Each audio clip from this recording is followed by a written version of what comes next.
Have you ever asked yourself the question, what do I want to do with my life? You know, where do I want to be in X amount of time? What do I want to be? Have you ever looked at what you're doing with your life right now and said, do they match? If you actually want to do what you want to do, they probably should match. Hey guys, it's Steven, and I want to help you guys answer the question, what am I doing with my life?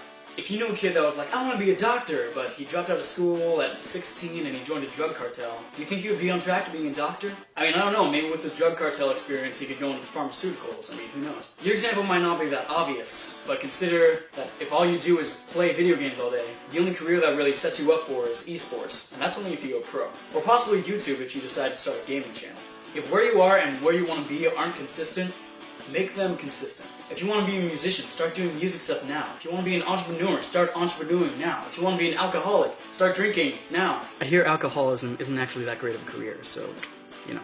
The point is, start looking for and taking opportunities now to get you to where you want to be. Those opportunities may not be super clear. For example, in the instance of the kid who wants to be a doctor, he might need to go to school and study things that you wouldn't think that a doctor would need to study. But the point is he's going to school, and that's a necessary step for him to become a doctor. He's taking the necessary steps. See where you are now and where you want to be, and start figuring out the middle steps. You're not going to suddenly jump from point A to point Z at some prime age of 25. You're going to need to take the in-between steps to get you there. If something's stopping you, find out what it is and fix it. Let me talk to you people that have a dream for a minute. A lot of kids bring their dreams to adults and they say, hey, I want to do this, and the adult gives some answer to the extent of, good luck with that, loser. And the more that happens, the more the kids are like, yeah, you know, that's not very realistic.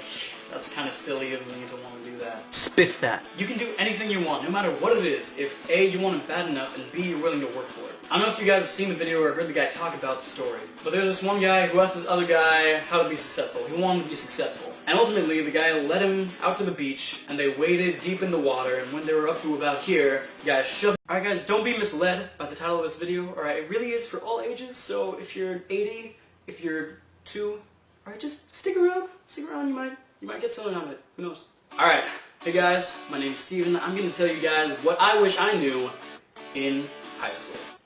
As a recent high school graduate, sometimes I wish I could go back. Not for the academics or anything, or for the work, that was terrible, that's, yeah, yuck. No, but I think that if I went back and did it over again, I'd be able to own it socially.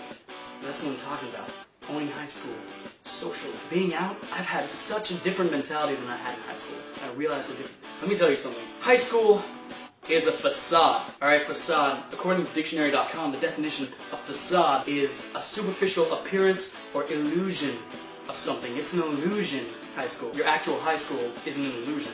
You know, you can poke the walls of your high school, but socially, it's an illusion. You look at all the social groups around you, look at the jocks, you look at the preps, you look at the cheerleaders, you look at the skaters, alright?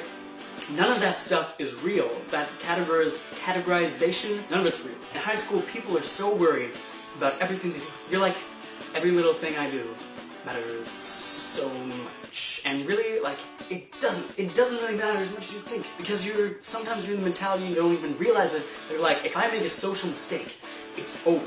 My life is shot. I should just quit life. Socially speaking. Alright, let me give you an example. So, I'm sitting in English 11 my junior year, and then these two or three girls, that are sitting in front of me, and it's like the beginning of the year-ish, and I'm like, you know what, I might like to talk to those girls, kind of, but you know what, I can't. And you know what, why? What if they don't like me? I don't think I can take that kind of rejection. And what does it matter? It's just another book.